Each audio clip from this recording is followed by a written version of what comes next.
All right, what is up, everybody? ShadowScout0013 here, coming in with a CIS faction video for beginners. So if you're interested in Star Wars Legion and you're interested in CIS, basically this will be a great video to kind of introduce you into the faction and everything that it has to offer.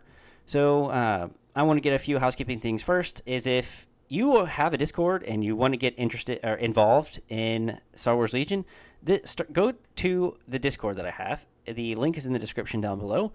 Here you can connect with a whole bunch of different players around the world that like talking about CIS and other factions, of course. But you get to people submit lists and talk about their different list ideas. If you're a new player, like eMoney right now, 96, you can just be like, hey, I made this list, and what are your thoughts on it? And everyone is going to talk about these their thoughts on these lists to give you ideas, feedback, and just kind of talk about what they know on CIS. So this is a great place to kind of talk with people who are interested. Now, if you're interested in other factions, we have them. If you're interested in hobbying, anything that you paint, feel free to post. Anything that you build, feel free to post. It's really cool to kind of see everybody with the things they paint, how they like to paint, with everyone's work in progress, and being able to see the different minis that they're all doing. It's cool to see, and we don't discriminate. We don't care what game you play, as long as you're painting and you're having fun. This is a good place to be. And also, whenever you are active and you decide to, just be a part of the community in here, you level up, and these levels help get you entered into win giveaways, as well as being a subscriber and leaving a comment, which I highly suggest you do. And next for the giveaway are these amazing Shadow Scout order tokens made by ComScan. So the link for these will be in the description down below. There's only 7 left, so stock is really low. I would get them. Like, these are the best order tokens in the galaxy. They have a really good graphic design on them that is unlike any other order token that I've ever seen. And it'll have the logo for the Shadow Scout community on there. These things are heavy, and so they actually have a little bit of good weight to them. And the green and black just look so good. This guy has the best order tokens, period. And I highly suggest using Shadow Scout, all caps, for 10% off, and getting them to you. You can get the add-ons as well to do the battle forces, and I'm sure you could talk to him if you would like, but I cannot stress to you how awesome these order tokens are. If you just want high quality tokens, like, these things will last you. Nothing's going to come off. The design on there is superb. Like, if you want, I really just can't talk about them enough. They're amazing order tokens. So head on over there to ComScan and grab them. If there are other ones that you're interested in, even if you don't get these because the time runs out, get his order tokens, period. I messaged him a long time ago and said, hey, listen, your order tokens are probably the most elite order tokens out there. I love the design on there. It looks exactly like something you would see out of episode 4. And it's it's worth it. Just get them. All right. And then if you are interested, you can head on over to the Clan of Shadows Patreon, where you're going to get videos early, and it really helps support the channel. It helps with the giveaways and everything else. So feel free to head over there after head over to the ComScan Etsy to get these order tokens. And then, just make sure you leave a comment and you subscribe to the channel. All right. I will leave it there and get us straight to the recording. All right, what is up, everybody? ShadowScout0013 here, coming in with Void Walker from the Discord. Hello there, everyone. And today we're going to go over CIS, the faction, and the different battle forces, as well as all the ins and outs of the information that you would want to know just starting the CIS faction. So what I'll do is I'll go ahead and let Void Walker talk about the different psychological profiles that really might like the CIS, and maybe some examples. And then we'll kind of dive in more about the faction itself. Alrighty, so to repeat these, or summarize, I should say, these 3 profiles, because these videos will be in a playlist, so I'll just briefly go over each one and like what are like their highlights. So we have three profiles. We have Timmy, we have Johnny, and we have Spike. Starting with Timmy. Timmy is the experience-based player. He likes big flashy stuff. He likes he's also like the casual player, but he also cares about the experience of his opponent when he plays the game. Generally, his mindset is just like, all right, we play the game. I get to do this big thing. He gets to do this big thing, and then win or lose doesn't matter. We both had fun time. So I don't like call him like a casual, but he's like a casual. Let's call him. Not really, but that would be like a one-word description. Then we have Johnny. Johnny is the self-expression player. He loves combos. He loves turning knots, trying to figure out the synergies between the units, synergies between the units' heroes, command cards. He yeah, it's a self-expression. He loves hobbying and competitive. He's like, I can take it or leave it, but he wants variety in his life. And then we have Spike. Spike is the competitive. Spike enjoys playing all the competitive lists or the metas. But he also likes to like the Spike. He wants to prove something. He wants to prove that he can win. He can either win with the meta list or he can win, for example, with like a worst list. That's also something that a Spike will do. It's just about proving itself. And something interesting, Spike perceives the game as it is, while Johnny and Timmy uh, perceive the game as they want it to be. That's also something very important to note here.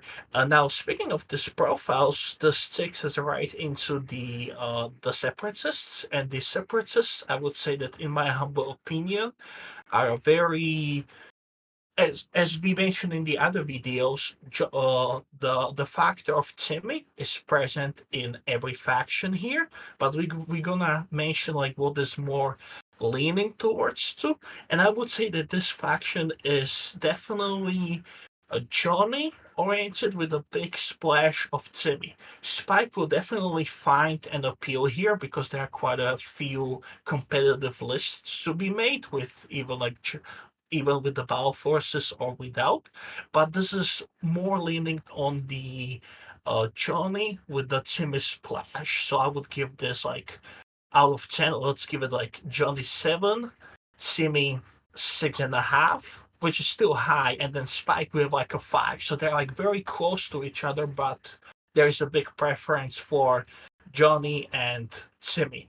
Now, why would Timmy enjoy this faction? Or before we dive into the nitty gritty details, let's go back a bit and referencing the videos we did about the clones.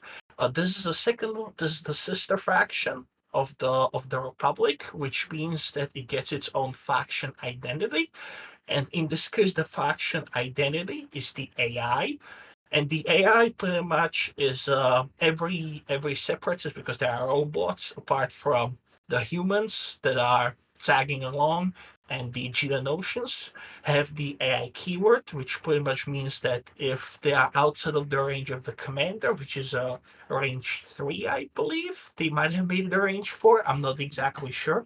But if they are, yeah, range 3, Range 3.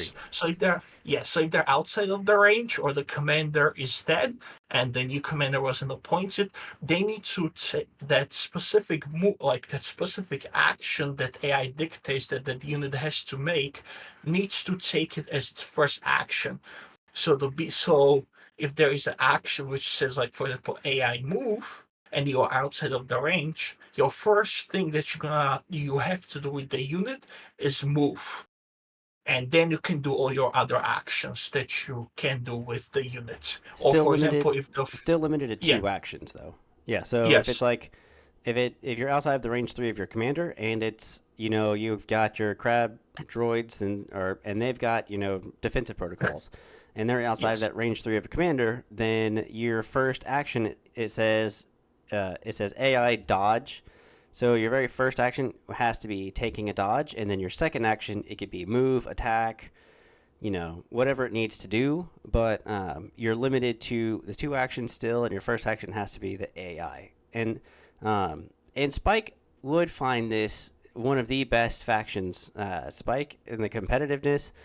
CIS is super competitive still. It's got. Oh, we'll talk about the battle forces, but it is so good. It is so good. That's true. That's true. Maybe the way I was looking at it was more like the units and like the what's on the can appeal. But I can definitely see that the Spike will have an enjoyment when it comes to the rules and like the overall competitiveness. So I would actually bump up Spike to be around, I would say, as Johnny, but as Johnny, but still it's more Johnny, Timmy, but Spike will definitely find the enjoyment.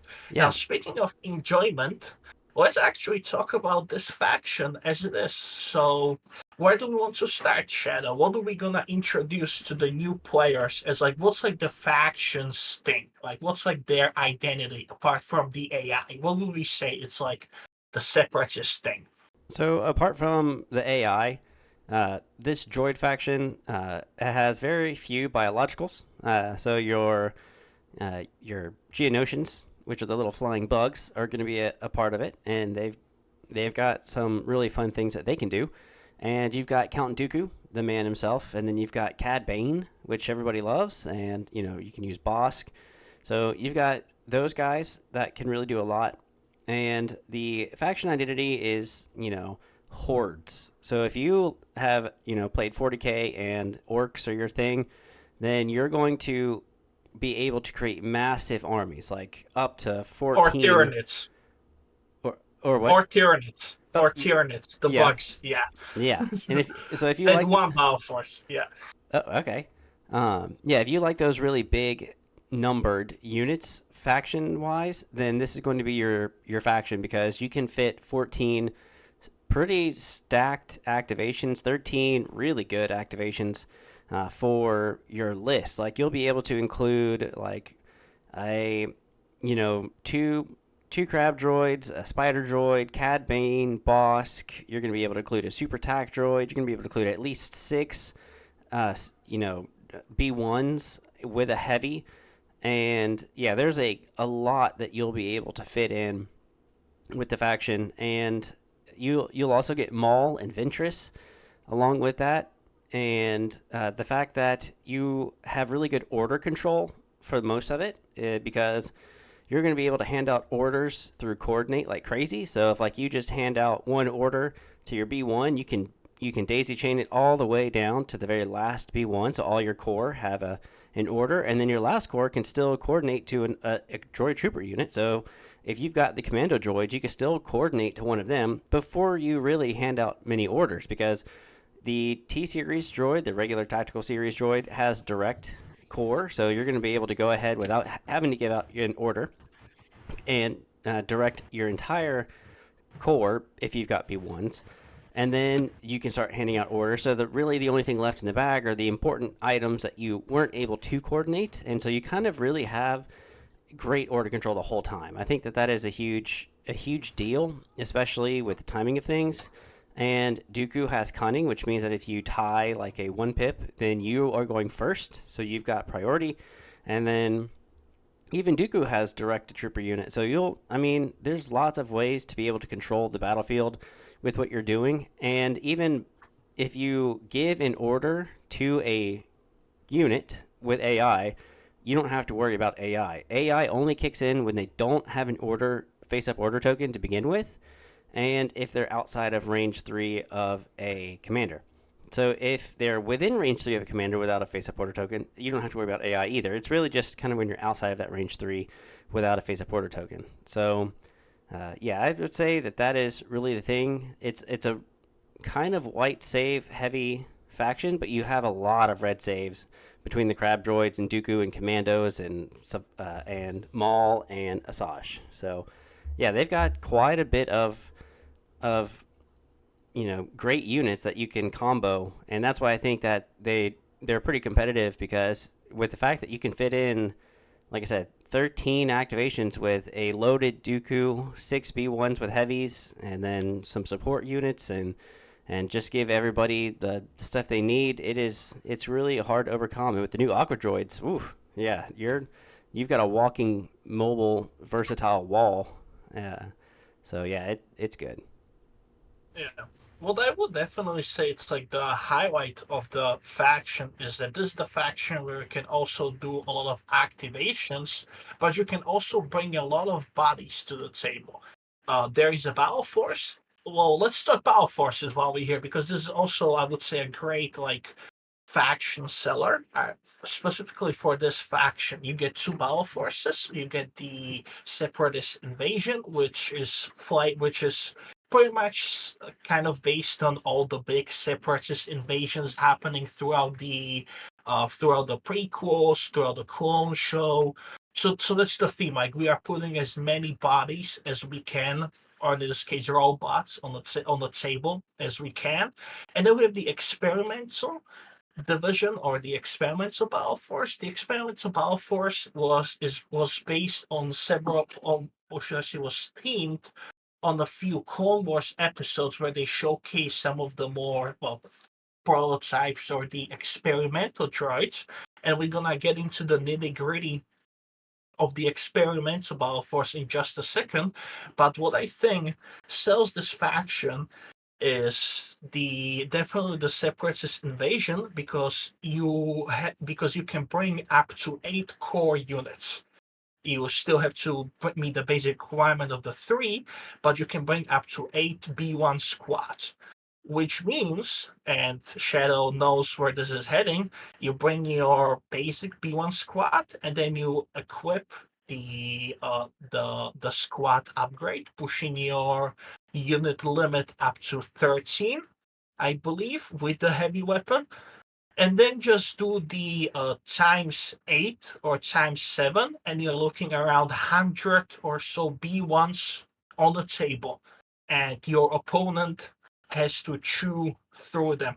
Yes, there are white safes, they don't have surges, and their shooting is crappy, but 100 bodies is 100 bodies, and that is something very also it's very cool to see on the table as you know the swarm is heading your way, but it's also very strong gameplay wise. So this one would say like yes, you can make lists with a lot of activations, but you can also make lists that bring a lot of bodies to the table. So yeah, that would be my sales pitch for the faction. Yeah. And I mean, you've got 8 squads full of 15 minis. So, and that is just Yeah, with the B 15. ones. And then maybe you want to bring like a T series droid to be able to just coordinate it all. And then you got to bring a tank with you. And then the tank can bring quite a bit. You know, if you wanted to, you could, you know, put the series the series pilot in there and give it some extra weapons with armor piercing to get some extra impact in there and high energy shells. You've got 10 activations with tons of bodies on the field. I mean, you can even do a little bit less and do like 6 versions of those for times 15 and get some droidicas in there and really go to Yeah. town with 11 activations. And if you want a General Grievous in there with some Magna Guard, that can even be really dangerous. And then you could even bring Maul if you wanted. And when you bring Maul, you get his little and other Probe droid. yeah, you get the probe droids and um, other normal factions. So like if you bring him, then the little where are they? The Sith probe droids are a detachment of Maul. So whenever you get to bring Maul, you can bring these guys separately. But yeah, no, the Battle Force Separatist Invasion is really good. It's kind of based on Naboo in Episode One, when you know they're trying to invade Naboo, and Padme Amidala is in there. So Yeah, you mentioned the tank. I think we can perfectly segue into the units themselves. The tank that separatists have, well, they have 3 vehicles in total available. This, of course, gets restricted once you play with the battle forces, but for your general understanding, you have the A-18 main battle tank. Then you have the newly added Aqua droids that Shadow mentioned, and then we get the Persuader class tank droid, which is a droid.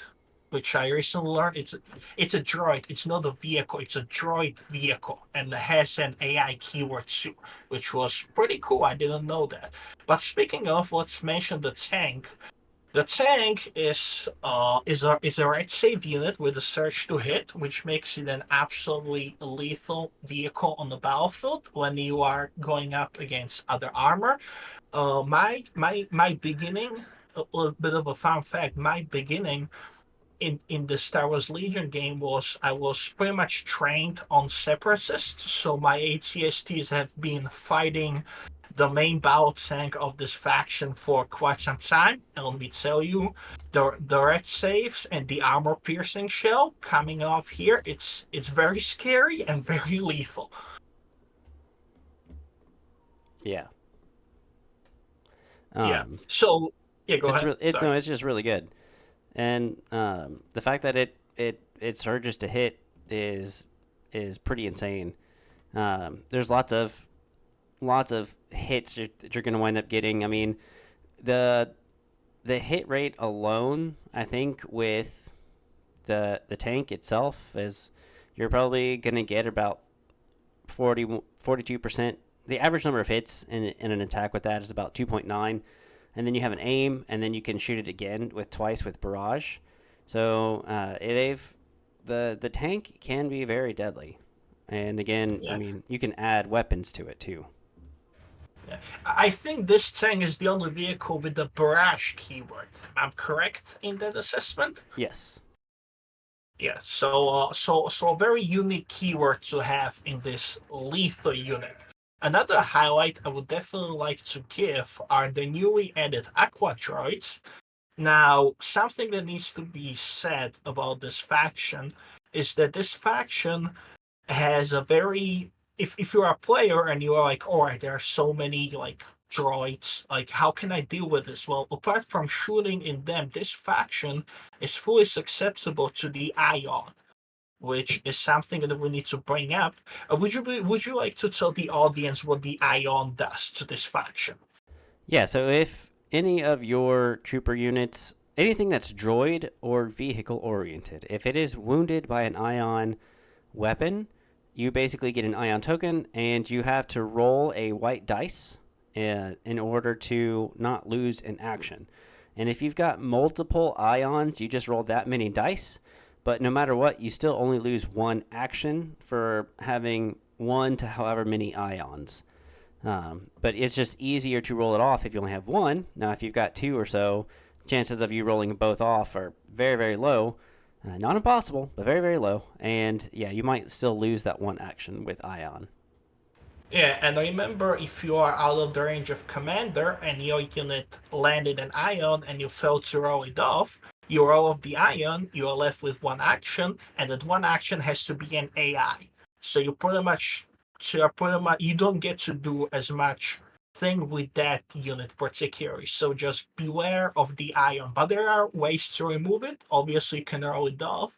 Or if you have that lovely PK droid, he can also remove the ion off of them, which is very good to keep in mind.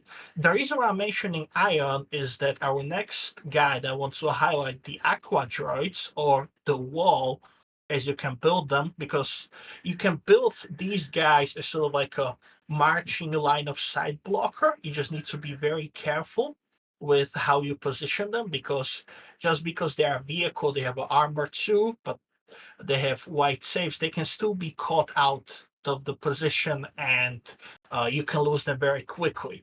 But this is one of the newer units that was added recently, and I would say it's a very good vehicle alternative if you are running low on points and you don't want to shove in the tank because the tank is 170, 165 points, and the next tank is like the 130. I believe so. It's you are going into the triple digits. So these guys are like I want to say the cheaper vehicle to throw in. But if you are running low on points, this is a great alternative to throw into your list. Yes. And Yeah. then yeah, go ahead. No, no, that's it. No, it's just only 93 points compared to the 165 or 130 with the, and that's with the heavy on there. So, If you wanted to go a little bit more, then you could probably go with like, 103 up to a 98, so maybe even 97 if you go with emergency transponder, which is a pretty good one. But yeah, it's a pretty cheap heavy, which is why you're able to take two of them and then a lot more bodies on the field. Yeah. And then our last vehicle, which is also a transport vehicle for this faction, the Persuader class tank droid. This is currently the vehicle with the largest base in the game, and I would even say like one of the largest models, but definitely the highlight here is the base.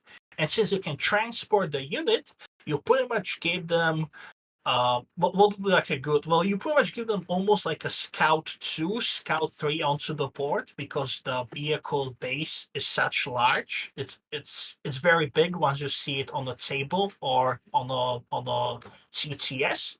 So you are pretty much giving your core units that you're bringing to the field a pretty big boost by just putting them almost or close to the objective. And of course, speaking of a big base, if you have several objectives nearby, you can just body block the enemy and contest two objectives at the same time. It's magnificent, and I hate it because me as an Empire player, I need to ration my units and like figure it out where to place them. Meanwhile, this thing shows up, and like, yeah, that's 2 points taken away. Just like, why the Yeah, hell not? it is 25 millimeters bigger than the next biggest unit. So the Persuader tank is 200 millimeters, and then the Gav tank, which is in Empire, and the AA5, which is in Rebels and Shadow Collective, is only 175. So that's 25 millimeter difference, which can make a tremendous difference on the field and give you that much more of an advantage for the Persuader tank. Yeah, definitely, definitely. It's a pain to play against when it just puts up there and you either shoot through it, you ignore it, or you don't have to go around it. Not much of a fun for your opponent. Yeah, well, you Very good can't. for you as a player. Yeah, you can't shoot through it because it's a line of sight blocker. So you can't shoot B1s that are on the other side. It'll completely block line of sight. But the thing about the Persuader tank is that it's got weak point sides. So if the sides are exposed, then the opponent gets a critical one, basically. You can change one hit to a crit. Well, not quite critical one, but yeah, you can. It's got impact one, basically. And then the AAT has weak point to rear. So I mean, yeah, it's going to be almost impossible unless you've charged it to get into the rear. And then in that case, you get basically impact two. Aqua droids, it's just armor two, and then everything else has armor five. But yeah, the weak point is also a critical thing to point out here because if you hit the weak points, then you get a basically impact, and it's good. It's kind of like their weak sides, weak points. Yeah, yeah. So just be careful when you are positioning this thing, but you will get a great use out of that because it's still a tank. Even though you expose the side, it still has armor, so it will defend itself and will defend the troopers. Speaking of a utility, I should say, in the next section, right over in the supporting assets, we have two of my favorite models in the entire game. We have the dwarf spiders and we have the droidicas. So let's briefly talk about them. So the spider is possibly my most favorite unit, and it's pretty much a climbing vehicle. Usually vehicles cannot climb in this game.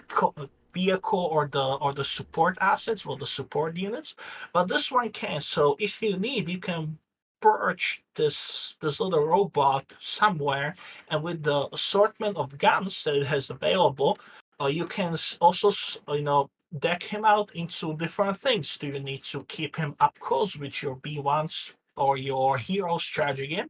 Well, you bring a flamethrower, and you for to a melee to a range one, you get to throw one red and one white die for every unit in the enemy squad, which is absolutely lethal. Then you of course get your standard nose blaster, as I call it, and it's just like your one red, one white, three black, and it just gives you a crit, one crit. And then my favorite of the ion blaster. So if you wound, this cannon, this option allows you give to enemy vehicles or the enemy player who plays the separatist, allows you to throw them the ion, and also gets a nice critical one and the impact. So this is your best anti-vehicle, droid, let's say, option if you really need to. And of course, something that has to be bring up with most of these support assets, you need to give them the AI the AI itself, and you get three of them, which is the attack protocols that gives them the AI aim, which means the first action they have to take if they are not in the range of a commander or a different scenario. The first action they need to take is aim, but they also get precise, which is a very good keyword to have. It's precise 2, I believe, or precise 1. You Precise two. Shadow will show it on the precise 2, yes. Then you have the defense protocols. The defense protocols, you will be getting the AI dodge, and you gain nimble and outmaneuver, which is very good for survivability because outmaneuver allows you to use your dodges to dodge crits. And nimble is also very good. And then you get the engagement protocols, which means it's just you get your standard attack move. So yeah, that's very good thing about the spider. And of course, you get a self-destruct. So if your spider has 6 health, but it gets I believe down to 3, or it reaches the damage threshold, you can charge this guy into the enemy lines and blow him up. Yeah, pretty fun. My Yeah. ATST died because of that explosion. He was down to 4 health, and this guy just suicide bomb rush him and blew up, and my ATST went down. So I hate these things, but I love them too. Yeah, no, they're pretty good, and they're pretty decent on the battlefield because of what they can bring. With the fact that you can bring like the flamethrower if you want it to be an anti-personnel, the ion blaster if you want it to be like an anti-vehicle, and then putting engagement protocols, it's AI attack or move. So if you had the flamethrower, if your first action had to be a move, then you could move. If it needed to be an attack, well, the fact that you're going to be rolling with the flamethrower a red and a white per mini in the unit, then you're going to be doing a lot. Because with, like I said, with some of the B1s, if you can have 15 minis in a unit, you're about to roll 30 dice if you haven't taken down any minis out of that unit. So that is quite a lot of dice to be rolling for a unit. And majority of the units in the game have the ability, core units I should say, have the ability to bring an extra squad on there to make it a pretty big squad. So yeah, there's flamethrowers are going to be really good. Definitely, definitely. Then we have Droidicus, my second favorite droid unit out of all. Sorry, B1, but Droidica is just better in every way, shape, or form. But Droidica is your slowly moving. Well, actually, Droidica, I believe, is the only support asset or the unit in the game that has two modes. It has your standard moving, and then has a wheel mode. A wheel mode, pretty much what it allows you to is that, as you've seen in the movies and the clone show, you take your standard model of the board, you place it with the model where it sits in a bow form. These two forms both come in a box, so you don't have to build one Droidica in a bow form and one as the regular. You get 2 and 2, so 2 Droidicas in your regular and 2 Droidicas in the bow form. You put this guy on the table and you gain speed 3. So if you really need to get these guys into the position, you put them in the wheel mode, and speed 3 they go into the wherever you need them to be. And then of course you can get them out of the wheel mode wherever you need them. Just be careful that they can be very vulnerable despite them getting cover too, but they don't get to attack in this case, or they get to flip their shield tokens, which is another great thing about this unit. It gets shielded 4, which means you get 4 shield tokens on one model. Since you have 2, you have 8 shield tokens that your enemy. No? No, it's just 4 in total. Oh, Yeah, okay. just 4. Oh, thank God. Thank God. It would be 8. But yeah, shields, very cool, very strong, allowing you to be more survivable. And then, of course, you get the generator keyword, which I'm not exactly sure what it does. You would So be able to help me with that. yeah, so generator. It basically with generator 1 that's on the card, if a shield token is flipped face down because you used it at the end of the round, you basically get to flip one inactive shield to an active shield. So if you are defending against an attack that has 3 dice and you don't want to roll for it, you just flip 3 shields face down.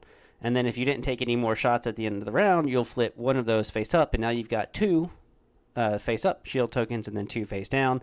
And then again, each round, as long as they're alive and they've spent a shield token, they get those shield back. So it kind of keeps regenerating a shield each turn. That way you don't have to have recharge or you take a recover action to get a shield. This is just automatic. Yes, yes. Thank you for the clarification. With these vehicles, we have to talk about the crab droids, which is the next thing on the menu. It is one of the newest additions, alongside with the aqua droids that we just talked about. And crab droids are very very strong, but it's not because of the, at least in my opinion, it's not because of the weapon profile, which is very good. They get armor, it's climbing, they get reposition, scale, all the good stuff. But the reason why I think they are very good, and it's something to consider for your army list, is for the scout and for the scouting party. Now, what the scouting party does to your faction is that you get to choose one of your affiliated units, which is I'm blanking out on the word I want to say, but you pretty So much give yeah, go ahead. yeah, with affiliation, it's basically your same faction. So if you are CIS, the Yeah. affiliation is CIS. You can't. It's not like a mercenary affiliation or anything like that. Yeah, but pretty much you can give one unit of your choice. You can give them a scout. Scout one, since a scout party one, you give them a free movement on board, which for this faction is very important because there aren't that many scout options for this faction to have. So getting them any way you can, getting them free movement, it's very important. So this is a great utility slash gun platform that you can put into your support assets, and it works great with your core units, works great with your support assets. It's just a great unit overall. I don't have any like positives or negatives to say about it. What would you say? No, these things are super powerful. This is what lost me a game at the beginning of round 2 against someone in the Discord, and actually from the city that I'm in. But he gave Count Dooku scouting party, which gives him Scout 1 because they only have Scout 1. And then at the beginning of round, he was able to, well, since he had so many activations, he was able to go very, very last with Dooku and not have any repercussions of getting shot. So he was able to scout and double move, and then the beginning of turn 1, he was able to force push and basically just kind of move into melee and destroy Maul in one shot because I could not roll any saves to save my life. And then he also electrocuted some of my Black Suns and just destroyed over half the unit, or at least half the unit. And yeah, that was at the very beginning of turn 2, and basically won him the game because I had nothing else to come back from Dooku and 13 other activations, or 12 other activations, whatever it was. But Scouting Party is super, super good. I mean, you're giving it to anybody who you want to be on the other side of the board as fast as possible. Yeah, definitely, definitely. And then the last vehicle, as every faction has, they have their speeder. In this case, well, speeder in quotation marks. Actually, yes, it is a speeder because it's a speeder one, but it's a repulsor vehicle. And this is your stop riders, first seen during the invasion of Naboo. It's are those little B1s flying on those uh, stops, and they pretty much have a very good keyword called coordinate droid trooper, so, comma vehicle. which means you get to hand out more orders uh, when you need to. So, for example, you do your entire chain of B1s that gains the coordinate, and then you give an order to the staffs, and then they can continue this chain and give it to a vehicle or another droid trooper, which I would say it's very strong. However, they are squishy. They're only 3 health, but they're great support assets to have around. So yeah, they're just good. There's nothing much to say about it. They're just good, and they allow you to continue the monkey chain of orders that you give to your units, pretty much. Yeah, and I think one of the things that we mentioned but didn't go over was the weapons for the crab droids. So Yeah, the crab droids, you do have the AI where you have to put one of them. I think the most popular right now is the defensive protocols, and then you can attach a weapon if you'd like, because they've got like the twin blaster cannon, which is like 2 red, 2 black, and that's okay. But you're probably going to want to go with the heavy laser cannon, and yeah, it's 5 more points and costs a little bit more, but it's 5 black and it's impact 3, and a lot of people do have almost you have armor in every list, almost I would say, for the most part. So the impact's going to be really really good. But the crab droid itself already has a melee profile, so it doesn't have anything shooting naturally unless you give it that. But the melee has pierce naturally and impact 2, and it's 4 dice, which and surging to hit. And with the fact that they've got scout, they can move at the board pretty quickly. And we'll talk about in a minute. One of the super attack droids, like Kalani and Kraken, have a command card that basically allows you to give any up to 3 units reinforcements, which gets to make a free speed 1 move at the end of the round. So not only did you just scout up 4 inches, well, a little bit more, because the movement tool is 3 inches itself, and this little base is a little bit bigger. So you'll be able to scout up an extra 3 inches to begin with before your movement, and then you're going to be able to make another 3 inches movement on top of whatever the base size is. So that's already what over. That's probably a I don't know lot what of size the base. movement. Yeah, I mean, and then a double move. You're basically in your opponent's lines and almost in their deployment zone beginning of turn 2. So all you'd have to do is make a move. So if you did engagement protocol, you could. If you kept defensive protocol, but you were around range 3 of your commander, you can take a move and then swing away. And then with Exemplar on the super attack droid, you can basically take a dodge on the super attack droid. If you're at range 2 and in line of sight of that crab droid, you can share that dodge with that crab droid while it's in melee, and then it just cancels a hit. And then with armor on top of it, I mean, most people aren't bringing impact droids, and so or impact grenades, I should say. So they can do quite a bit of damage. Crab droids are super good. Exactly. But don't be scared. Just throw an ion on them, and you can allow yourself to breathe a bit. But they're still very good, very strong. Yes. Yeah. Now, yes, since this pretty much will lead us into our special forces, and we have 2 special forces. We have the BX series droid commandos, and we have the IG-100s, or the Magna Guards as they're known. I think this is the perfect time to talk about the second battle force, which is the experimental droids. And what happens in the experimental droids, as every battle force, it limits your units in your list building, but you get some very nice bonuses in return. And for this faction, at the beginning of every round, your commander gains 3 search tokens, and these search tokens then can be given to a friendly a core unit, the special forces, or the support unit that has AI keyword, and pretty much this is a free action what you can do. And in return for spending this dodge token for this unit, you can either increase their speed by 1 for their activation. You can either give them an aim token or a dodge token, which is very good. Now, this is also very strong. For 1 search token, you can add 1 black die and 1 white die to their attack pool.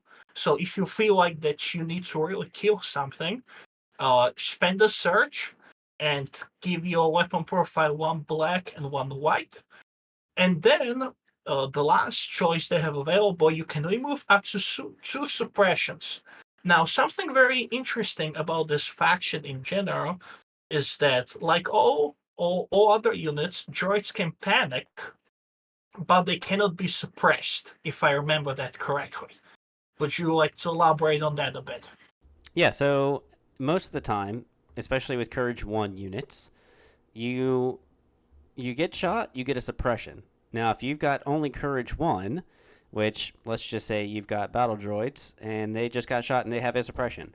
Well, they would roll a dice, and if they didn't get the suppression off, even if they were at range 3 of a commander, they'd still only get one action. But because these are droids, that doesn't happen. They are never suppressed, so they will always get their two actions. It's only panicked when they don't get any action. So they are Courage 1. So if they have 2 suppression and they're outside of range 3 of a commander, then they will panic, and then they flip their order token face down and take off 1 suppression because that's their courage value. Say that you had, the Magna Guard, which are Courage 2, you can take up to 3 suppression and still get 2 actions. Or once you get to 4 suppression, you're technically panicked if you're even if you're inside of the range 3 of a commander, but you have a chance to roll them off. If you don't roll off the suppression, then you stay panicked, you flip your order token face down and take off 2 suppression.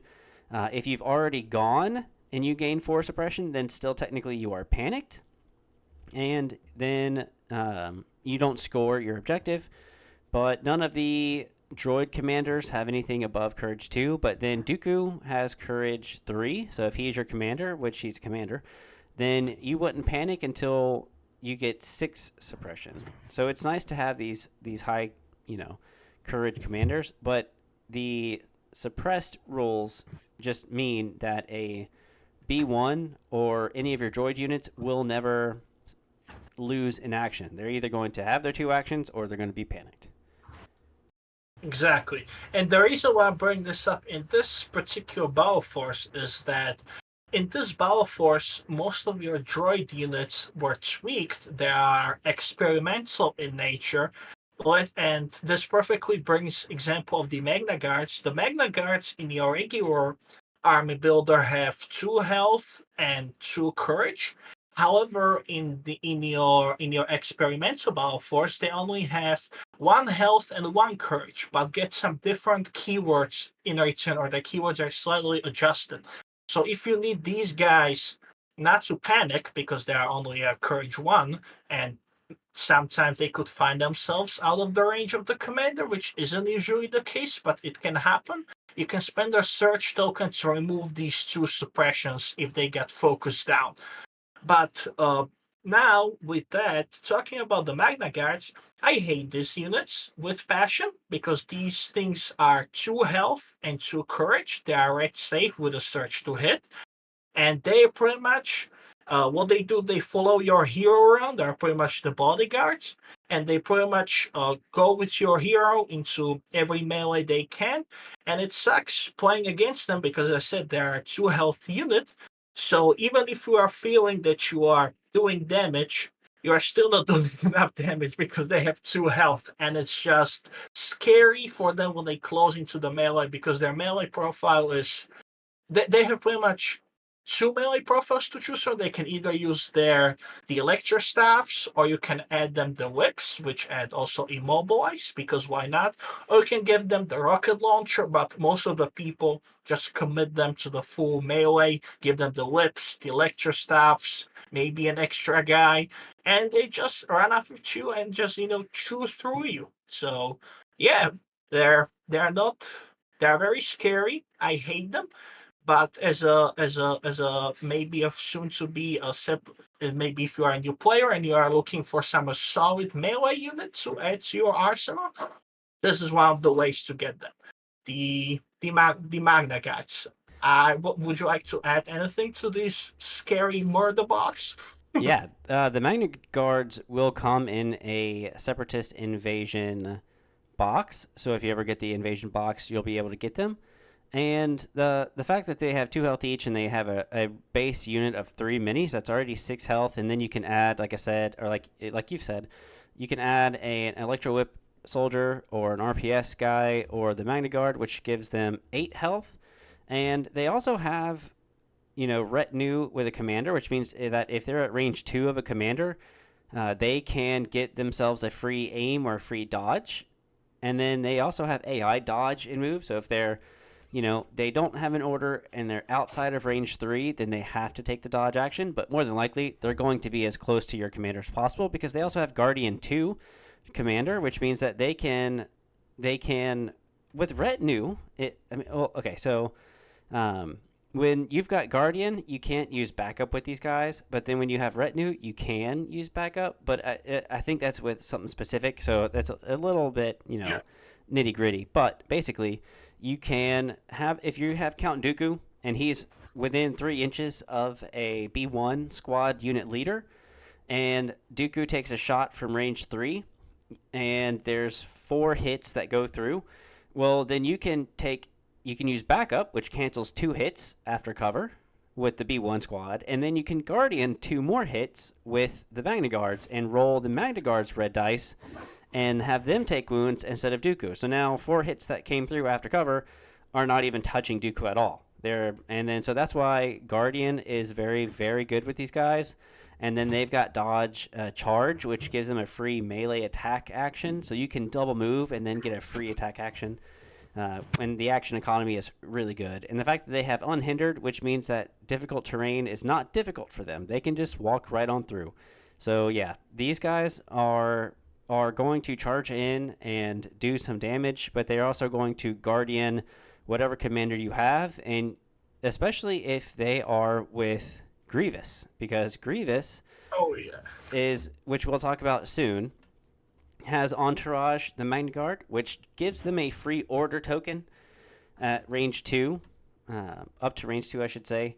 And yeah, that's a deadly combination. But the Magna Guard are going to be tough to go up against.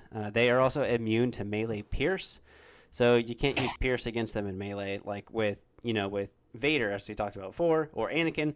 They've got Pierce 3, which means that it would change 3 blocks to blanks. But these guys, they don't care about it. They just shrug it off.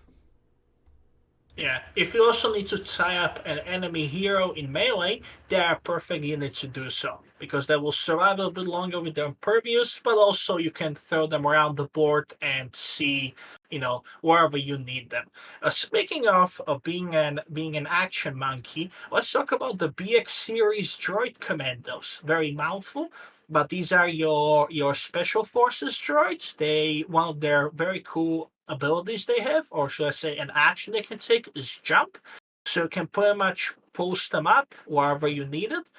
And then they get quite a few. You can spec them out however you need to be. Do you need to uh, make them more melee focused, where you give them the vibro blades, and then you bring the guy that gives everyone poison?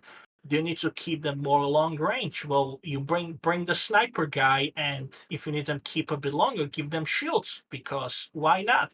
And of course, with the Scout 3, they pretty much get on the board. Don't forget, you can use a Scout party, so you just give them even more boost. No? Okay. Scout is only capped at 3. Okay, got it. But pretty much, yeah, You can't give a unit that already has scouting benefiting from scouting party, because they already have scout, and so they won't benefit from scouting party. So these guys wouldn't benefit from it, but all your Magna Guards would benefit from scouting party big time.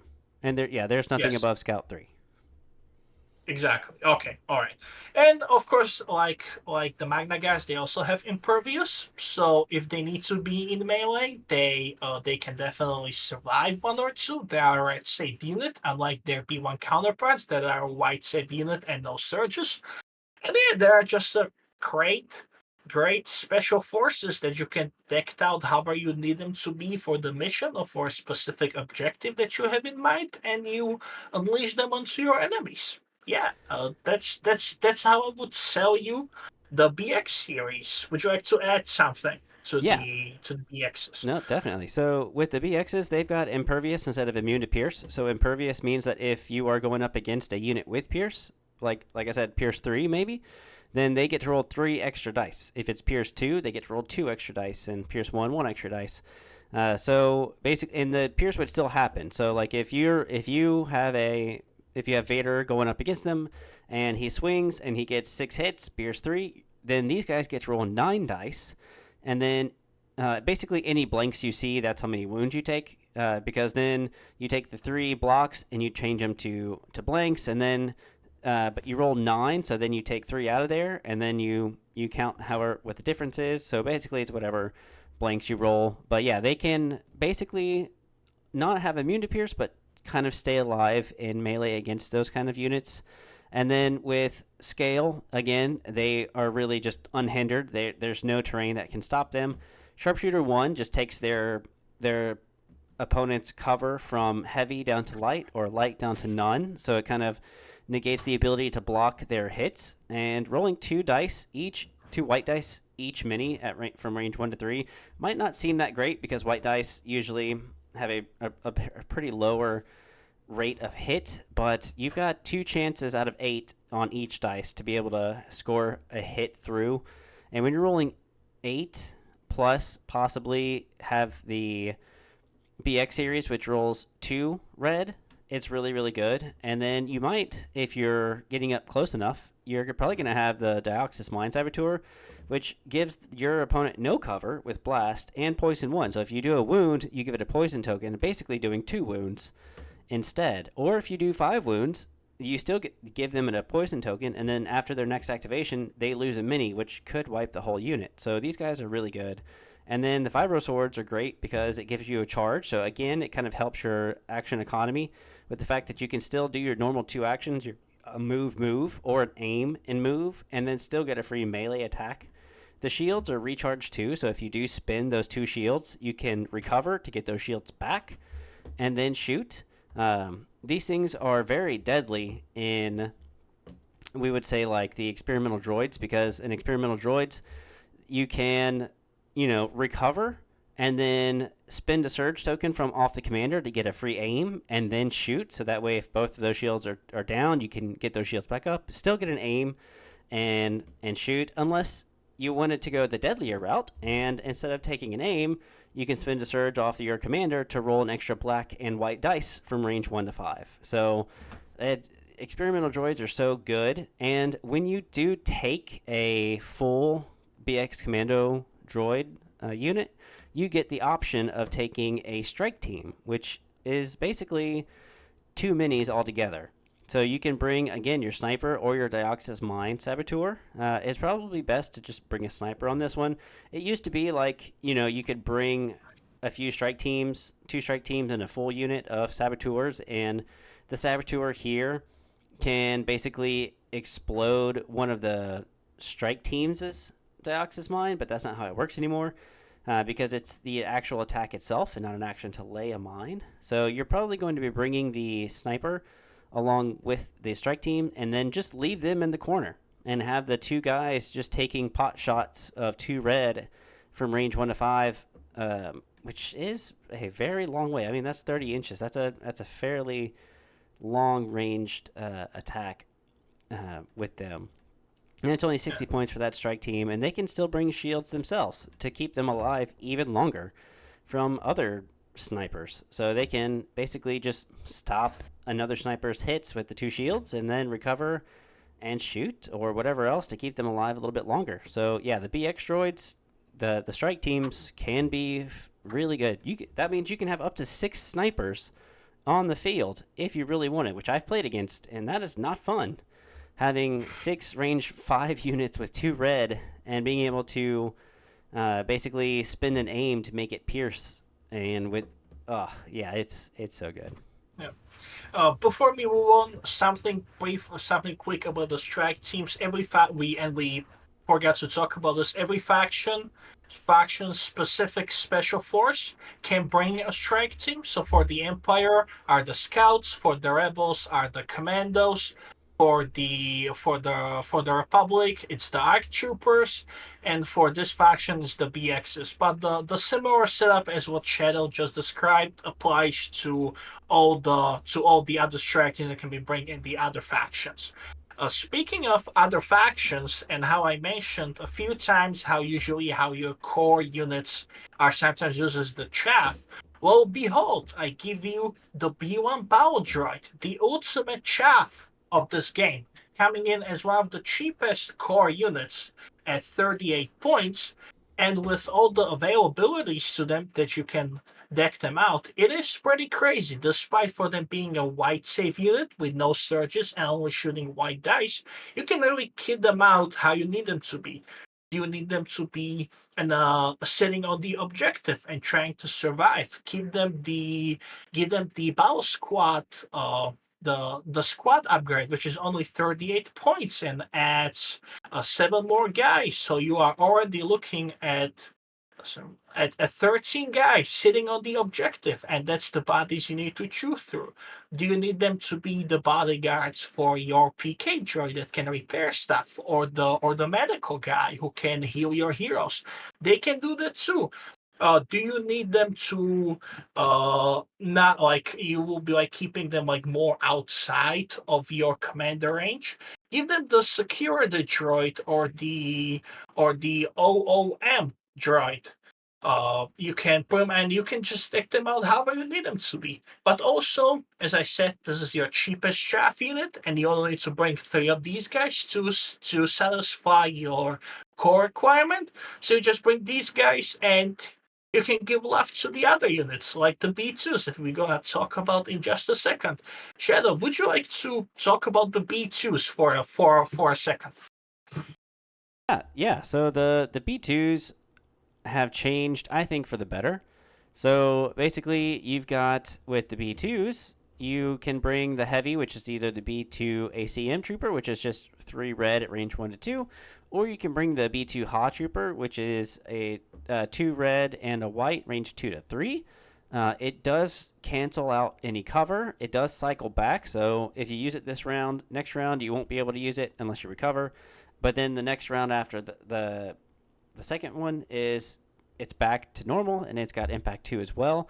Most of the time, you're probably going to just bring the B2 ACM Trooper. It's also not only because it's cheaper, but because they have AI attack, which means that if you lose your commander or you're outside of that range 3, then you will have to attack first if you have range. Well, if you don't have range, maybe it's because all of them have only range up to, melee to range 2 or range 1. If they're at range 3 when you are going and you didn't have a face-up order token and you would have to use AI, well, you don't have to now because AI attack cannot apply to you. So then you would move and then attack.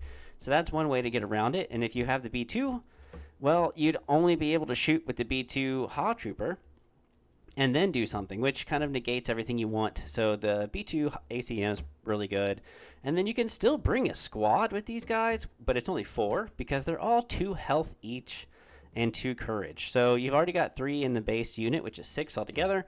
And then you bring a heavy, which gives you 8 health altogether. And then you can bring a regular just B2, which would give you 10 health red saves, which is really good. Because, again, you have a 50-50 shot of rolling a block or a blank with red dice saves. And so they're going to have to get through at least minimally like 20 shots to kind of 20 hits through cover at least to try to take these down. But again, if you're rolling hot, it's going to be even longer than that. And then with the fact that you can bring 4 more minis on top of that, so basically 2 of these squads, that's 16 health. And then you're going to be rolling 14 black dice and 3 extra red dice, all at range 2. And they also have a wrist rocket, so you can technically have maybe like if you had the squad, you could have 4 guys shoot the wrist rocket, which would give you impact 4 and 4 red dice, and then you could shoot the ACM, which would give you 7 red dice, and then the rest of these guys would shoot 6 black dice. So that's a ton of dice, and these guys are deadly. So I would not count these things out, even though they don't surge offensive or defensively. There are other ways to get them surge tokens if they need it. And with Exemplar on the super tac droids, these guys can really hurt if you're not prepared for it. And remember, you can always keep a B1 squad with a PK droid, and if your opponent decides that these guys needs to get off the table, you can just tell them nah, and you can start repairing these guys. Or if the wound is already gone, you can bring back with one wound, and you got back to your damage. Yeah, They're scary. you could even put a PK droid on the B2s themselves if you wanted to, and bring back any of the B2s. So like yeah, like you were saying, if they take out if your opponent takes out a B2 and does 2 wounds, well you can use a PK droid to bring back that guy with 1 health left, and then you still have your full firepower. So yeah, a PK droid is really really good. And repair is a free action. So yeah, you don't have to spend one of your actions to repair them. You take the damage at the beginning, you just bring the guy back, and you are up with the firepower. It's great and it's scary at the same time. Now, the next highlight of the faction, I will definitely say our bugs, our resident bugs, aka the Geonosian Warriors.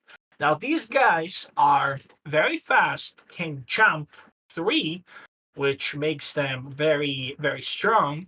But because of them, their bugs, and they fly around, they have a very funny keyword called Death from Above. And the Death from Above pretty much uh, what it does when you shoot at the enemy unit, the defending unit they cannot use cover to cancel the hits. So you pretty much negate their cover. If they have a heavy, if they have a light, doesn't matter. They're shooting over the cover, and yeah, they go straight to their safes and their dodges if they have any. But if you give them a scanner or something to pick up, they will be weighted down, which is another keyword of theirs, and that pretty much means that they cannot use their jump 3 while they're holding the objective token. So they can be great things to throw around the board if you need to quickly secure an objective or something. But keep that in mind that if they pick up something, they cannot really move. They can still move too, but they won't be able to move as fast as they should be. Yeah, and they get a great selection. They only get two upgrade circles. They get the personnel and the heavy weapon. You can either give them the cannon, or you can focus them a bit more melee, and you give them the spear.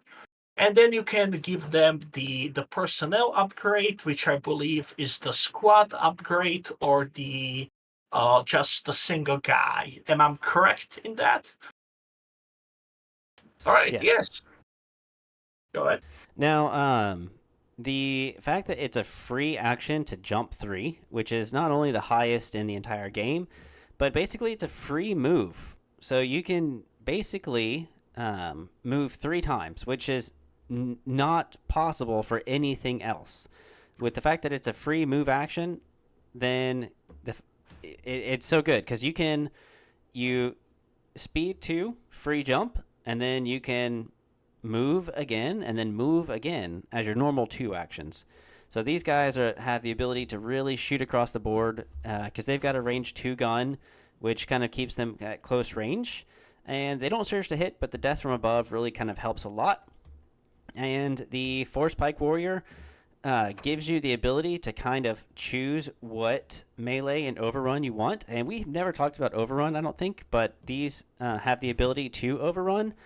And we may have talked about it with the Fluttercraft, but overrun basically is neither a ranged or melee attack. It is just an attack. As long as your movement tool overlaps someone in that unit, you can technically make a fraction of a move and get to use the overrun, and then you can move again into melee.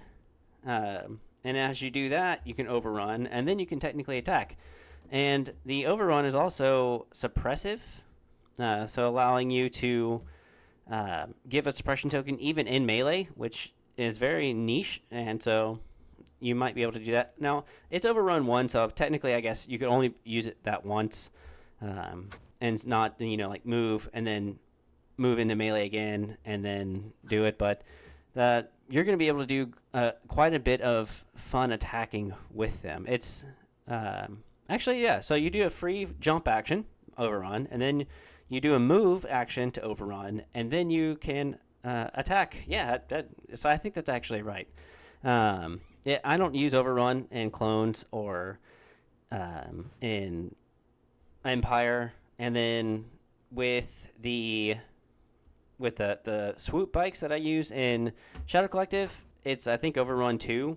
So you definitely get to at least use it twice if I'm not mistaken. I'll have to double check that. But yeah, overrun Yeah, is it's overrun too. Yeah. okay. Yeah, so you can use it twice there. This is overrun once. So you only get to use that once. But yeah, overrun is really really good. And then the sonic cannon isn't that bad. It's scatter, which means that you can rearrange the unit you shoot, except for the unit leader. Unit leader stays where it is, but you recohere the unit you just shot. And yeah, bringing an entire extra squad with these guys and seeing 3 units of massive amount of bugs coming at you super fast, and if they are above you, you've got no cover. It's a scary situation. So yeah. It's $9 in total if you bring just the naked squad and the warrior squad. So it's $9 and plus the heavy guys. So that's $10 flying around that can do some serious damage. Times But 3. we put it, yeah, exactly. But scary, yes. And since we put it off long enough, let's talk operatives. We have quite a few operatives to choose from. All of these can be found either throughout the movies or obviously the Clone Wars show. And then of course, we have a video game character in regards to Sam Fag, who gets blown off at the beginning of the Republic Commando. And that's where I learned how the Sam Fag came into this game from Republic Commando. But yeah, Nice. let's talk. Yeah, but let's talk who we have. We have Samfag, we have Maul, we have Cad Bane, Bosk, and Asajj. Who do you think is your favorite operative out of these guys? All right. Well, I'm a little biased. So my absolute favorite is Maul. Maul is, jump 1, deflect, immune to pierce, and Geo Mastery, which means that when he gets a wound, he gets 3 actions. Still 2 movements, but 3 actions. So he basically gets charge or he gets relentless, basically, if you want him to. But if he needed to do something else, you could. I mean, so I like Maul. 6 health, 3 courage, 4 red, 4 white, double bladed lightsaber, and then I would have to say Cad Bane is probably my second favorite, but definitely Maul would be first. What about you? Definitely, it's the Crid Lizard or Bosk. The reason why it's called the Crid Lizard is that because he surges to crit naturally, and seeing his weapon pools and what he has available, surging to crit is very good on him. The Bosk or the Trandoshan Terror, what's his nickname? You can also find him in the Empire and in this faction, I believe also in the Shadow Collective. I'm not sure if he's in the Shadow Collective. Okay, all right, okay. Of course, he's your bounty hunter, which means if you kill an enemy operative or enemy commander, you can score an extra victory point. Very good on him. He gets surges, independent too. So while he surges to crit and offense, he's a white defense die with no surges to defend. So these 2 surges can be very good for him to be, staying alive. And of course, he has regenerate, which I think it's currently the only unit in the game that can regenerate. Correct me if I'm wrong. And that pretty much means he gets to heal back your white die, and I believe on a hit. Let me just double check Hit or that. surge? Yeah, hit or search, you get to heal back, and he has 7 health. So yes, he could be squishy, but you can also heal him back. And if you bring the medical droid, you can heal him again. But that's just. And also his command cards are absolutely hilarious. When we gonna talk about the command cards, I'm gonna mention lying in wait. But let's just say with this command card you can get quite a few aim tokens. But we're gonna talk about it when we're gonna talk about the command cards. So yeah, so there is also obviously the Maul, as you mentioned, and he gets to bring his special probe droids that can observe and shock people. And I would say there is, of course, the Soundfag. The Soundfag can support your Geonosians if you decide to commit to that lifestyle. Of course he gets the same thing as them, so he gets to jump 3. get scale, but if he's holding an objective, he's weighted down and cannot scale. Interestingly, however, he gets a retinue with Pogo, about whom we are. I mean, we can talk about the commanders right now. Would you like to introduce these lovely villains or heroes, depending on your point of view, that we are going to be playing with? Yeah. Real quick, I think Asajj Ventress is worth noting because she has the ability to manipulate her dice with dodges. So it's kind of like marksman, but with dodges this time. So she's got the Jarkai mastery, and Jarkai works really well with her independent dodge. So whenever she does not get an order, she gets a free dodge, and then with Jarkai, she can use that dodge to make a blank into a hit or a hit into a crit, and she rolls 8 black dice. So that's really good. Also, Impact 2, Pierce 2, and she's got Relentless, so anytime she moves, she gets to make a free attack action. That is melee or ranged if you put the Saber Throw on her, but it's still only 1 attack action per activation. So, like, you can double move in attack, or you can move, attack, and move, but you wouldn't be able to do a second one. And she's got jump too, so she's very mobile and immune to pierce and indomitable. So she's rolling red dice for her suppression, which is on a very few amount of units. But yeah, if we go over the commanders in this faction, I think the absolute beast of a unit is Count Dooku. This guy has been made into a master swordsman and into a just beast of a unit, like I was saying. So he's got cunning, which means that if you lay down a 1 pip and your opponent lays down a 1 pip and you're trying to go first, well, with cunning, if you match, you get to go first. He's got deflect, so if he's shot at, if he can surge to defend, but he already surges to defend in melee and at ranged. So, but you basically get to deflect a wound back onto your opponent with the deflect keyword. The direct trooper unit, which means that you can give a free order to a trooper unit. That means Asajj, you can give a free order to. A Maul, you can give a free order to. Any of the droids, you can give a free order to. It's so good. And then immune to pierce, no matter what. Makashi and Master of the Force 2. So Master of the Force 2, the fact that you get to bring 3 Force upgrades is super good. You're probably going to bring like Force Push and Force Choke and Burst of Speed. Those are probably going to be the main things that you bring. So if you use Choke and Push, then at the end, when he's finished and you've used 2 of his actions, he can recover Force Push and Force Choke again. And Makashi Mastery means that he is the swordsman of all. With Makashi Mastery, you can make your Pierce 2 into Pierce 1 and negate Pierce and Impervious. So, like, if you're going up against the clone ARC troopers who have Impervious, or the Bad Batch which have Impervious, you can use the Makashi Mastery to say, nope, no Impervious for you. Or if, you're going up against someone who is immune to Pierce, you can say, nope, that's not true.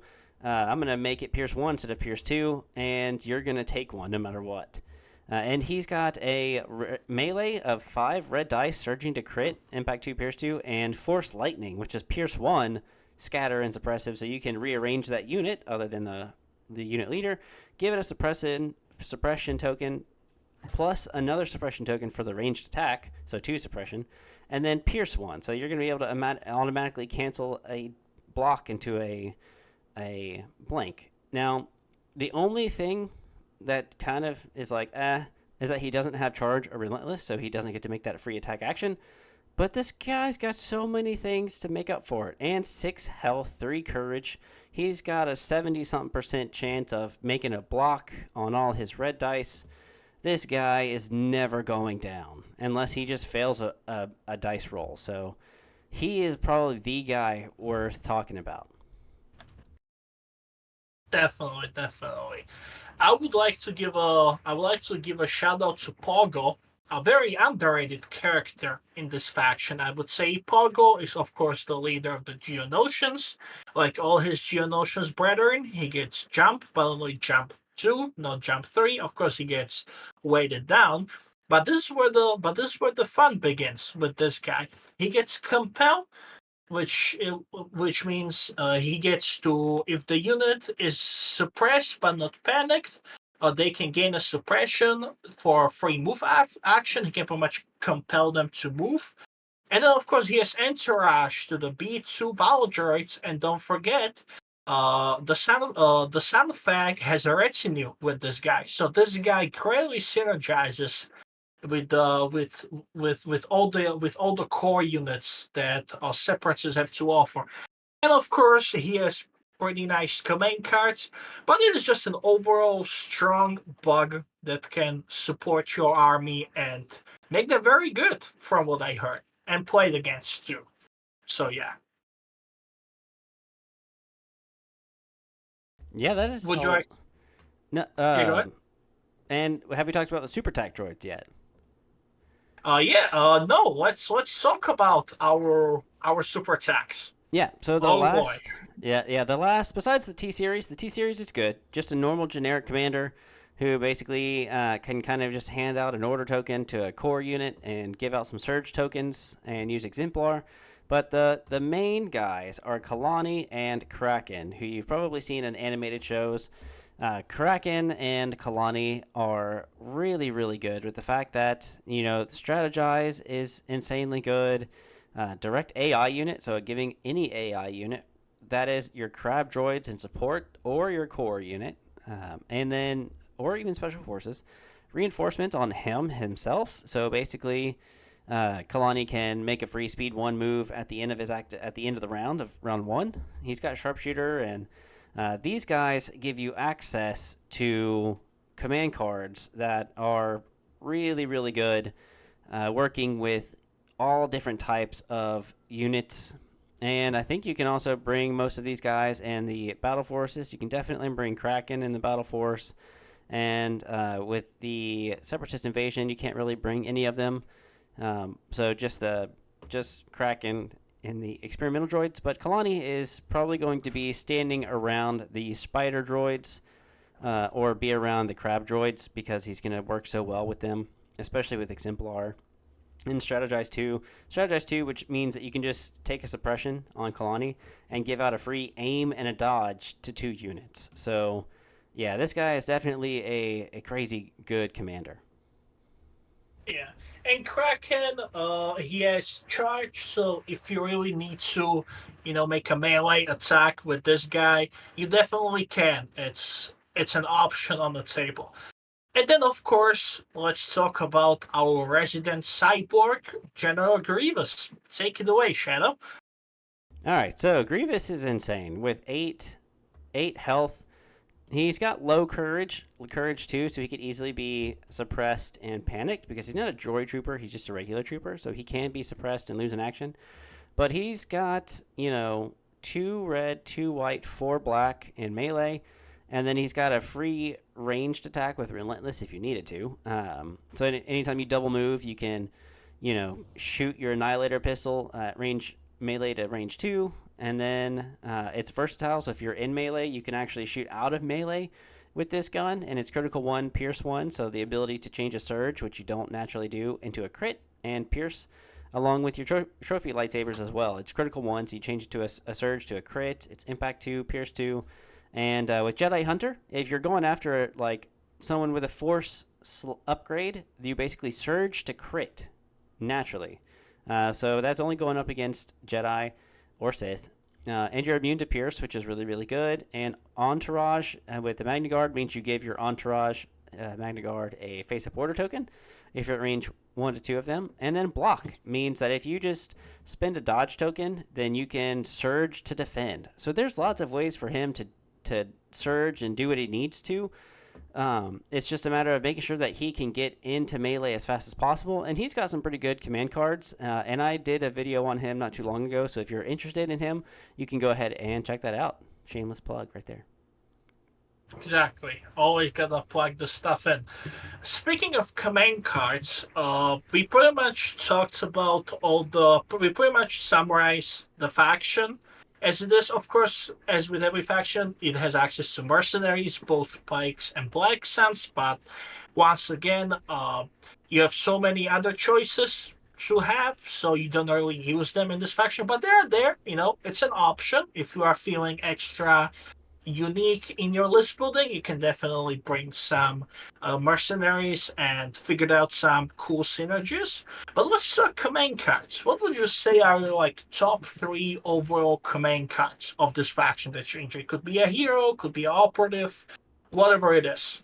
That's a tough one, but I would have to say, out of the ones that I definitely know, Duel of the Fates is really good because Maul's getting any dodge and disengage, so meaning he can just move out of melee against one unit. And while Maul is engaged with an enemy unit this round, they cannot spend their aims, dodges, standbys, or surge tokens, which just means that he can do what he well pleases, because that is Maul. I would also say that I'm Your Worst Nightmare. No, sorry. I mean, yeah, I'm Your Worst Nightmare is okay, but I would actually go with Dooku with giving him Relentless, which is super good again with him, and Arsenal 2, and his ranged weapon gains versatile. So if you're in melee, you can slash with your lightsaber, and then you can use that ranged attack of the 6 black dice outside of melee up to range 2 and just do what you want with them. So I think that that's a really, really good one. And I think that is the main two I would say are the best. And then train in your Jedi arts. That's coming in at top 3 with the fact that Grievous can, gain a dodge, get disengaged as well. And then at the end of General Grievous's 2 actions, he can use this profile against each enemy unit within range 1 and line of sight of him. So if you just threw him into the middle of your opponent's army and everything at range 1 of him is now about to take a suppressive trophy lightsaber to the face and just him do some damage. What about you? What would you say your top 3 cards are? Let's talk Orbital Strike because that is a very potent, a very powerful card, and it pretty much once around it's a 2-pip. You can pretty much throw out an Orbital Strike from a range 4 to infinite, and of course it has to be line of sight. You throw 2 red, 2 black, and this lovely Orbital Strike is immune to deflect and it's suppressive.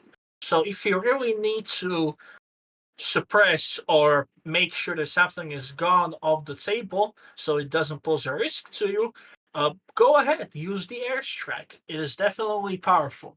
But as I alluded to with Bosk, my favorite command card is Lying in Wait. For those who are wondering what Lying in Wait does, it's a 3-pip command card. And what it allows Boss to do is that first of all he gains a sharpshooter 1, so he will lower the whoever unit he's shooting at, he will lower its unit cover by 1, so from heavy to light or light to none. And then here comes the fun part. Until the end of the round, each time an enemy unit ends its activation, Boss gains an aim token. So if you are picking up what I'm putting down, if you are playing boss class and you are going up against, let's say, 12 activation rebelist, you play boss class, voila, you have 12 aim tokens to play with. And remember, this guy already surges to crit naturally.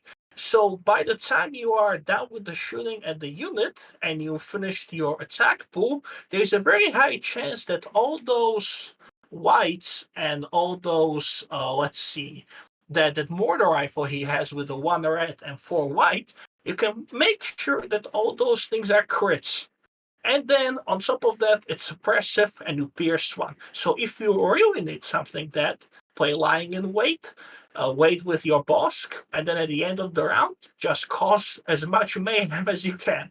So that's what I would say are my 2 cards favorite at this time. Yeah, Definitely Boss is going to stay in my list for foreseeable future I think I because of lost. this alone. Yeah, I think I lost almost a full health callus from a shot from lying in wait. I just waited to go last because I had been getting melted. Basically, all of my units have been dying, and so I only had like 7 left, 8 left out of all the units. And then so he went with him last, had 8 aims, and surged to crit on every one of his dice after 8 aims, and it just took all of them. And with the Pierce 1 and me rolling and losing all 5 and blanking those and it was terrible. But his 2-pip is really good too because it allows him to do two attack actions, and then a free move by taking a wound.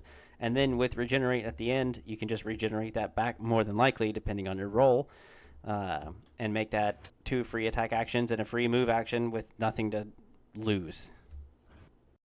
Exactly, exactly. Now, with all of this we just said, you are probably wondering, hey, how do we get into this faction, into this amazing robot swarm horde faction? How do we get in? Well, there's quite a few ways in. Of course, as with every faction this year, AMG is releasing a new starter set, or should I say, a recon set for the game mode, and you're gonna get your start there. That's one of the ways to get started.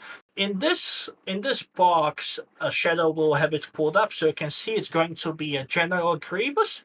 It's going to be a B1s. You get the Droideka, and now I'm not sure are those B2s there or it's the BXs that I'm not sure which the other unit is that you are getting in the box.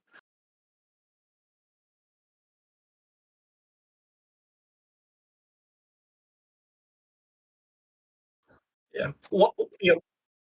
While he does that, I would like to cross-reference this box with the original starter set that you might be also looking into, where you can also find General Grievous, Droidekas, and B1s. So shout out to Droidekas and General Grievous for staying a main phase of your starting journey, both in the old Legion and in the new Legion.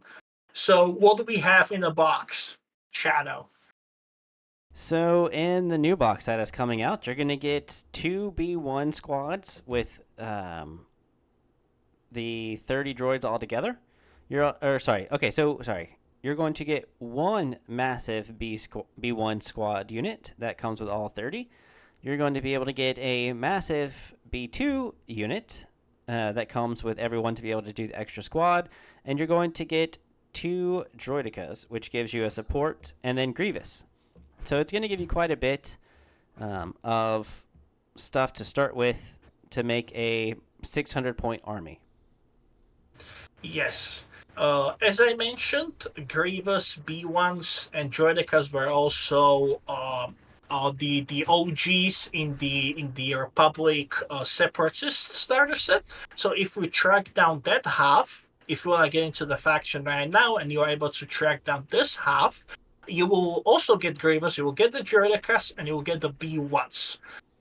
Very important, our Auto Separatist is paved with assembling B1s, and from what I heard, that kit is famously difficult to assemble because so many you can see those little tiny hands. The head is like 2 parts or 3 parts from what I heard. So it's going 2 parts, yeah, even worse.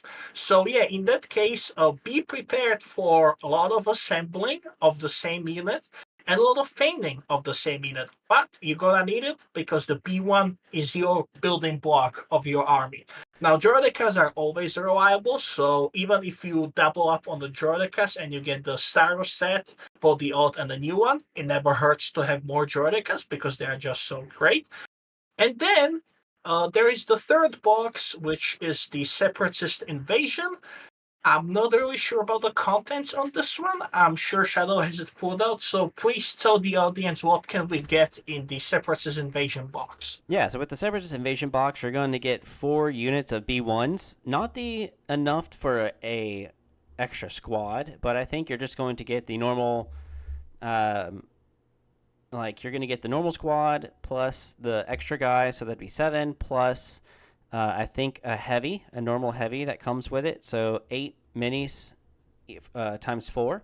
Then you're going to get a Magna Guard unit, 2 Droideka units, which will give you 3 altogether if you get this plus the normal starter set for the CIS.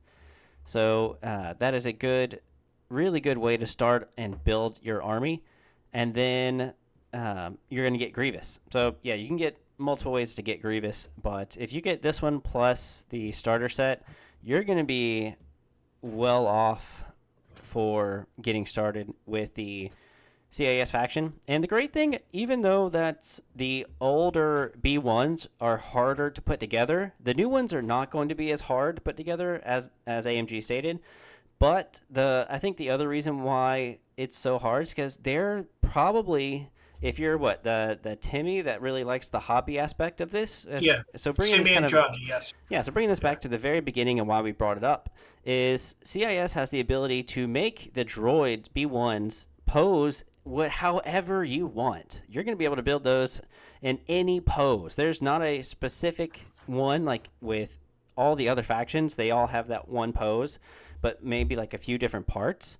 At least with the B1s, you can do whatever you want with them, and that kind of makes it really great for the hobby aspect. And with all the different types of droids, there's so many ways to paint them. You don't have to, if you've ever played Battlefront 2, the newer version of it, then you've got lots of ways to paint the B1s if you wanted. So yeah, I think the hobby aspect is really good. And like we were talking about already, Spike, he's going to have a great time with this. And you're going to be able to build a lot of good theme stuff with, the Battle of Geonosis with the bugs and some B1s, the Naboo Separatist invasion force, if you wanted to recreate Episode 1, and then, Episode 3 with the experimental droids, you'll be able to recreate that as well. So there's a lot of stuff that goes into, the CIS faction, depending on whatever person you are. CIS is going to be great for you no matter what. Yeah. Yeah. Good news, silver lining in this B1 swarm is that you're gonna have more than enough B1s to sustain you for a lifetime, which allows you to focus your army building on other units. So you got your cores done, and now you can find boxes for your BXs, your spiders, your tanks, whatever else you need to be, you will be more than enough satisfied with your B1s in your lifetime. I'm fairly sure. Yes, my friends complain about assembling and painting B1s, but they're also very easy to paint. You just do a few strikes, if you dry wash, or you the airbrush, and they're pretty much ready to go. You play with some of the details, and they're done. Speaking of collecting, or the availability, I should say, separatists are a popular faction, as they are rightfully. But they're not as popular as rebels or clones, which means you will be able to find the older starter boxes, or just the half of the Republic separatists on eBay or on the second-hand market much more easier than clones or the rebels, because they are very popular right now. And of course, best way to get them, as once again, as I stated, we are here based in the United States, so our point of view is, and our reference is actually much different from other people, other players around the world. So here in the United States, use Amazon. There are always things on sale, so you can still get your B1s, B2s. Of course, if you wanna save a bit more money, and you want to go second hand, you can go on eBay or on the Frontline Gaming. They have a pretty big Star Wars Legion section. And of course, you can 3D print if you have the files. We are not against that. If it allows you to save you money, please save as much money as you can. Or if you want some cool proxies or models, go on Etsy, go on these other sites, and get them there. If you for example cannot afford these new the aqua droids, because they are still a new thing and they are very expensive, I'm sure you can find some second-hand proxies that will allow you to play them in your game, and I'm fairly sure they're gonna look as great as the official models. And once again, as I said, it is actually going to be an easier to get into the faction now compared to like rebels or clones. But still, if you really want the full deal, I would recommend waiting for the re-releases that AMG is doing, and then just, if you wanna go ham, spend the money. But we like to say that we are the cheaper tabletop game, but you can spend a lot of money, and just be careful, and yeah, exactly.